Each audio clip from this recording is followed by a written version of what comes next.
What's going on, YouTube world? Austin Zaback here with another YouTube video of the daily upload series, and in this video I'm going to teach you how to negotiate like a boss. Okay, this is going to be primarily used for real estate, but this can be really used for anything, and you're going to want to use this to the fullest extent, and you're going to want to stay till the very end of this video, by the way, as well, because at the very end of the video I have a special negotiation tactic that I personally use, and everybody and every one of my mentors personally uses in their personal businesses. So with that being said, let's dive right into the video. Okay, so number one, you always want to be mirroring like the last 2 or 3 words selectively that the person uses, right? This is one of the number one ways that you can build rapport, okay, and then ultimately, eventually leverage that rapport to negotiate like a boss. So mirror those words, you know, repeat back those words that they just said to you in the previous sentence, and you know, mirror that back to them. Okay, so that's rule number one of negotiating like a boss. Okay, number 2 is practice tactical empathy. Okay, tactical empathy, this is number 2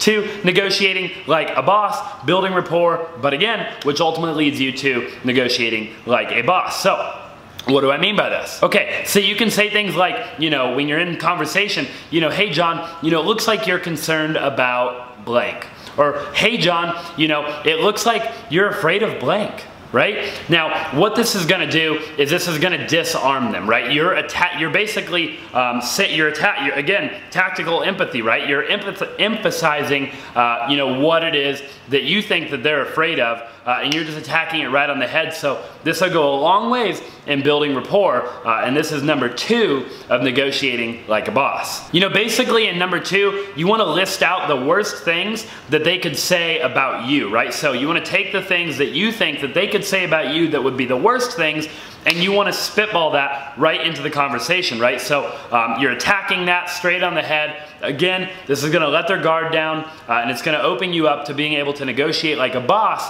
towards the end of what I'm about to tell you. Basically, you just don't want to deny accusations of what they might tell you, right? You want to just instead do the opposite of denying them. You just want to go ahead and speak them into existence, and you want to let them know that you, like on a subconscious level, that you feel what they're feeling. And that automatically in itself is going to let their guard down. So just a couple of tips and tricks there for you on number 2.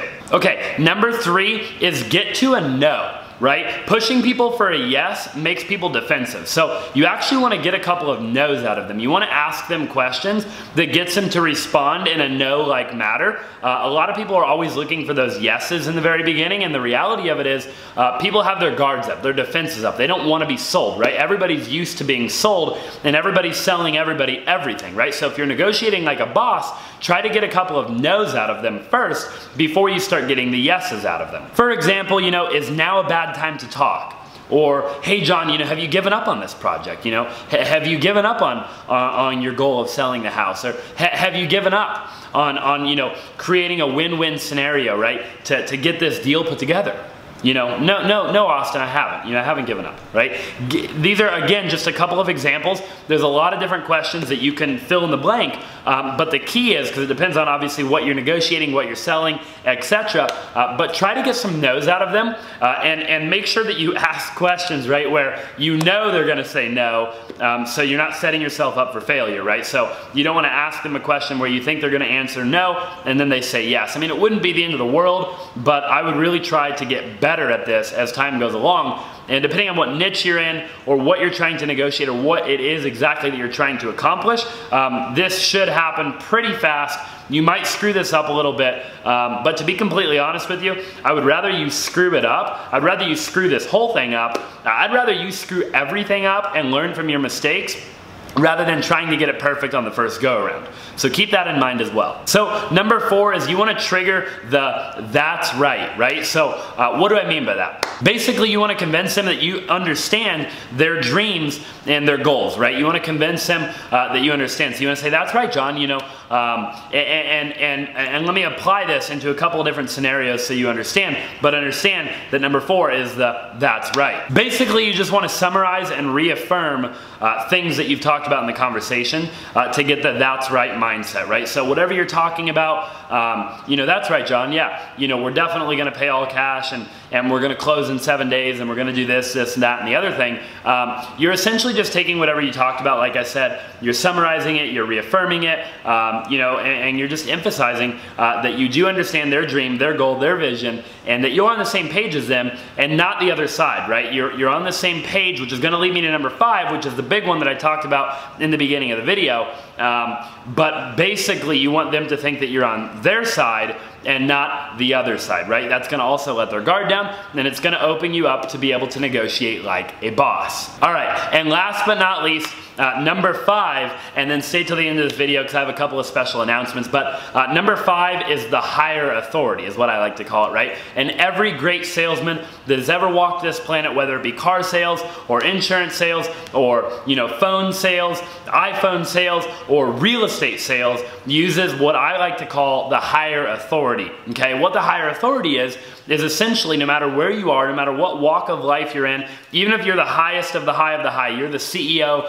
whatever, it doesn't matter, I still apply this to my business today, is this, you know, a lot of times you get stuck in a negotiation, right? Or you'll get on a phone call, for instance, I'll use real estate for example, and basically, you know, a person will, I'll be on the phone with somebody, right? And, you know, I'm building rapport using everything that I just talked about, and obviously some other stuff too, but I just wanted to hit the main points. And what'll happen is like, they'll be like, well, Austin, just give me a number, right? Just give me a number what you're willing to pay for my house. You know, I don't have a ton of time, just give me, and that can look a lot of different ways, but like their defense is still up. And what you wanna do is leverage the higher authority.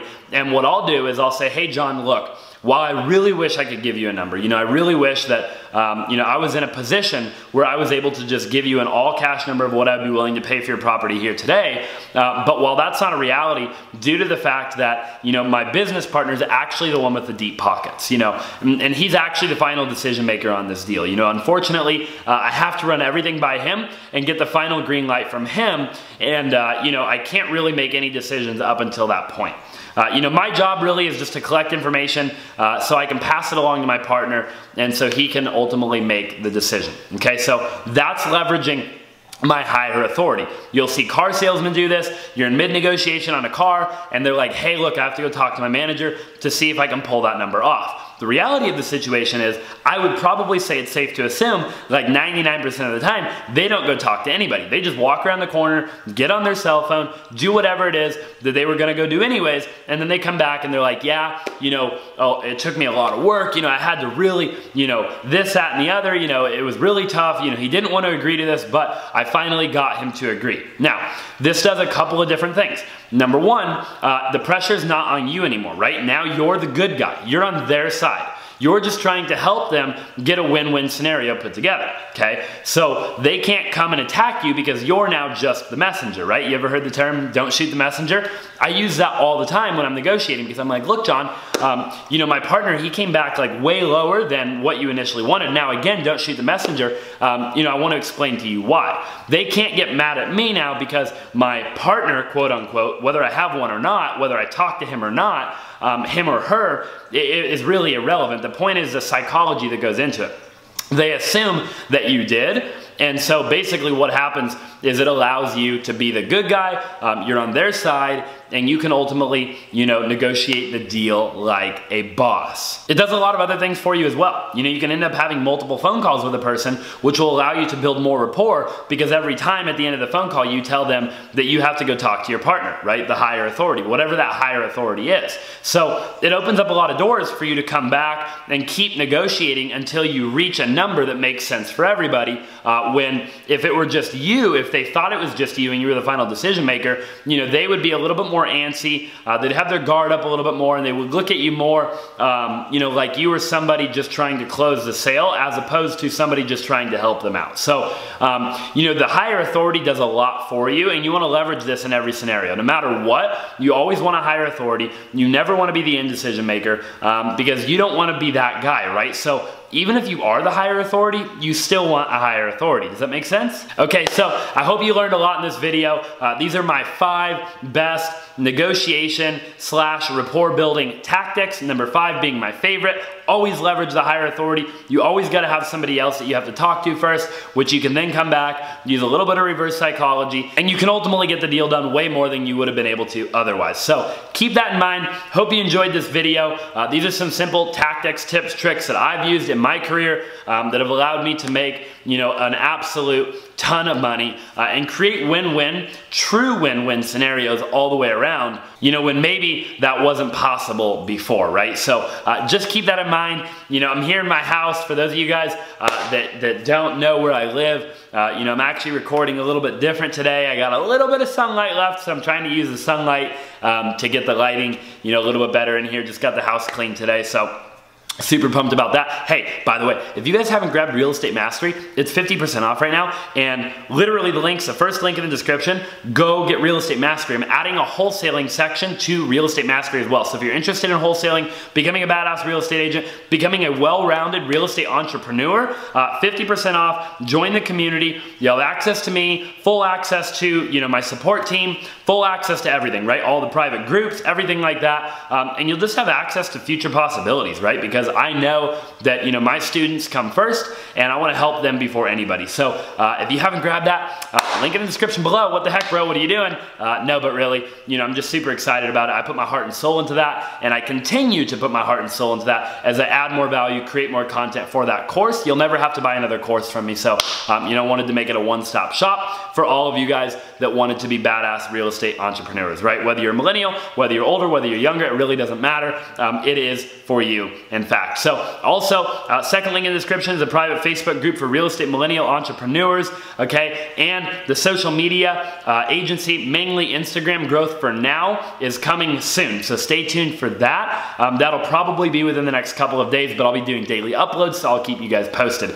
Drop in the comment section below what you'd like to see in a future video.